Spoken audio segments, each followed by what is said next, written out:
All right, let's fire up the flavor train and take a trip down to Corbin, Kentucky. Back in the day, during the Great Depression, Harlan Sanders was pumping gas at a roadside motel. This wasn't just any old gas station, though. Harlan had a passion, a fire in his belly for good food. He saw hungry travelers pulling through and a light bulb went off. He thought, why not feed these folks some real, honest-to-goodness grub? So, right there on the side of the road, he started serving up killer country ham, steak dinners from his own dining room table. That, my friends, was the humble beginning of a culinary kingdom. This wasn't some fancy white tablecloth joint. This was real deal, down-home cooking. He was a cook who loved to see people smile when they ate his food. Word started to spread like wildfire. People weren't just stopping for gas anymore. They were making a special trip just to get a taste of what the Colonel was cooking. He was building a reputation, one delicious plate at a time. He was a one-man show who knew that good food, served with a bit of Southern hospitality, was a recipe for success. It was all about the vibe. Imagine pulling up after a long day on the road, tired and hungry. You walk into this cozy little spot, and the smell of home cooking just hits you. That's what Harlan was creating. He wasn't just selling food, he was selling comfort. He was selling a moment of peace, a full belly. He eventually moved across the street and built a motel with a 142-seat restaurant. This was the big leagues, the place where he would perfect the dish that would make him a household name all over the flavor sphere. This whole operation was built on pure grit and a love for feeding people. Harlan Sanders wasn't born with a silver spoon in his mouth. He worked all sorts of jobs, steamboat pilot, railroad fireman, various odd jobs. But it was in that Kentucky kitchen where he found his true calling. He was a showman, a hard worker, a guy who just flat out knew his way around a kitchen. He was building more than a restaurant. He was building a legend. He was laying the foundation for an empire that would one day circle the globe, all starting from a simple roadside stop in Corbin.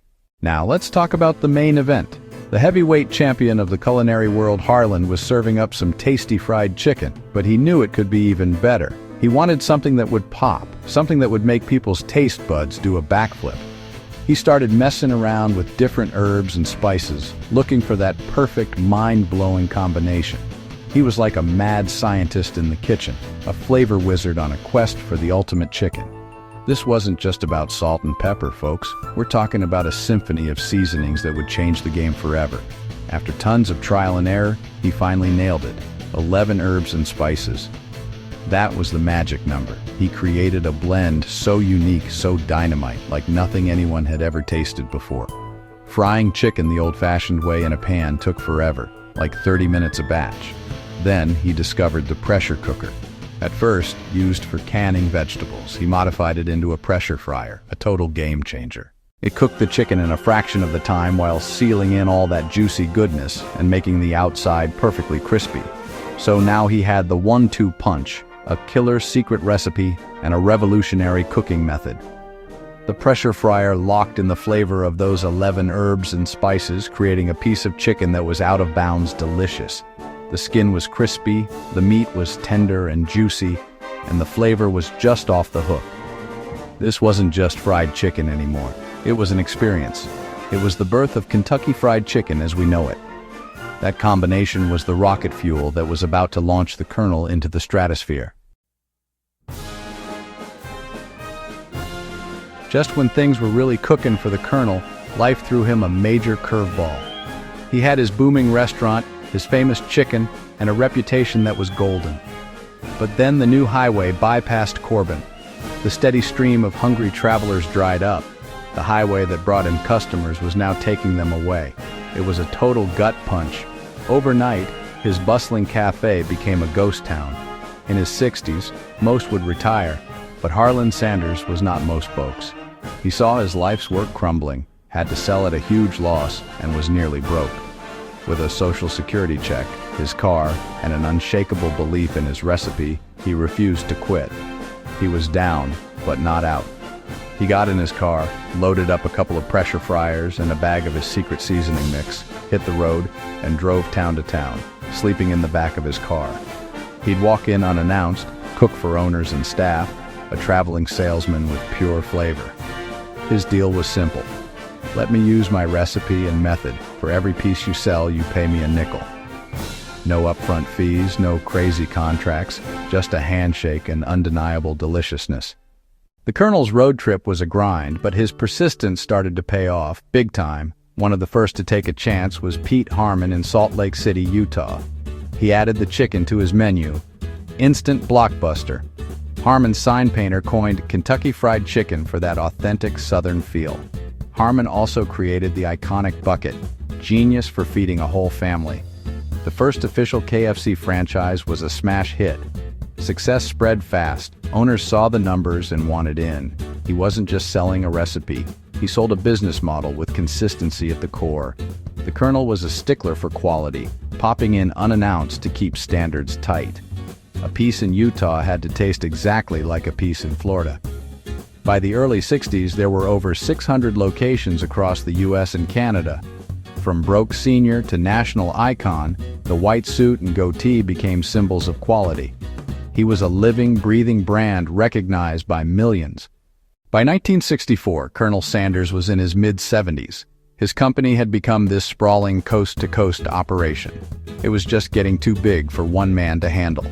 Even for a dynamo like the Colonel, he was getting offers left and right. It was a tough decision. This was his baby, the empire he built with his own two hands, a nickel at a time.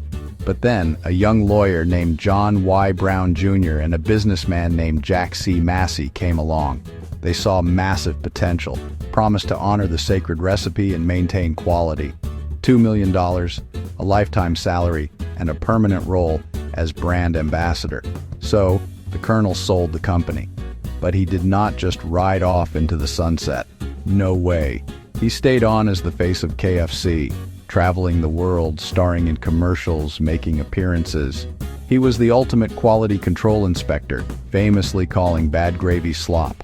The new owners streamlined operations, ramped up advertising, and expanded at a crazy pace. The company went public and exploded. While the Colonel sometimes clashed with suits, the sale made KFC the global powerhouse it was destined to become. With the new corporate ownership, the menu at KFC started to evolve. For decades, it was all about the chicken, on the bone, the star of the show. Then came a game changer, extra crispy, a different breading for that extra crunch. Home run. The sides lineup grew. Mashed potatoes, gravy, coleslaw, classics that stuck. Over time, corn on the cob, mac and cheese, and biscuits made KFC a one-stop family meal. The 90s and 2000s got creative. Popcorn chicken became a monster hit. Then the famous bowl, comfort food genius layered into one bowl. Chicken sandwiches proved fried chicken between buns was a serious contender. Innovation thrived, twister wrap, double down, while honoring original recipe at the core. New items drew new fans and kept regulars coming back. They weren't afraid to experiment, tossing flavor ideas at the wall to see what stuck. That's how you stay on top. After conquering America, KFC set its sights on the world, fast and massive. The brand crossed the pond to England, headed to Australia, Mexico, and Jamaica. The real mind-blower, Beijing, 1987. A gamble in a country with ancient food culture. China went bonkers for the Colonel. KFC became a status symbol, a taste of Western modernity. They adapted menus, egg tarts, rice congee, listening and localizing. Today, China is KFC's biggest market, thousands more locations than in the US. In Japan, KFC at Christmas is legendary. You pre-order weeks ahead. In India, flaming crunch for spice lovers. In the Middle East, rice plates and harissa heat. The secret sauce, global brand, local taste. Now in over 150 countries, one of the planet's most recognizable brands. From Corbin to Kuala Lumpur, the same original recipe brings people together over a simple, well-made dish. All right, let's dive into some funky fun facts that are just off the chain. The 11 herbs and spices recipe is locked in a high-tech vault in Louisville. Concrete, cameras, motion sensors, even split among suppliers so no one knows the whole mix. Colonel is an honorary title from 1935. He embraced it. Brilliant personal branding. KFC serves more than 1 billion chicken dinners a year, one of the world's largest chicken buyers. It's finger-licking good was born by accident after a TV spot showed a manager licking his fingers. The quip stuck. One of his original white suits sold for over $21,000. Today, actors portray him in ads, keeping the legend alive. The Colonel is more than a founder. He's a pop culture icon, a symbol of perseverance and killer fried chicken. When you boil it all down, the story of KFC is the story of Harlan Sanders. It's a real-deal American dream, full of ups, downs, and a whole lot of flavor. He faced failure again and again, but believed so deeply he bet everything he had left. He got in his car and built an empire, one handshake at a time. Their local adaptation with a consistent core became the playbook for global expansion. KFC created jobs and became cultural fabric worldwide. The Colonel stands for entrepreneurship and grit. Next time you grab a bucket, remember, one man, a secret recipe, and a whole lot of determination. From a humble Kentucky stand to a global titan, the story of KFC is a testament to flavor, grit, and the legacy of a man in a white suit who just wanted to cook really, really good chicken. The Colonel's crispy legacy is alive and well, and it's still finger-licking good. Now that's what I call a trip to Flavor Town.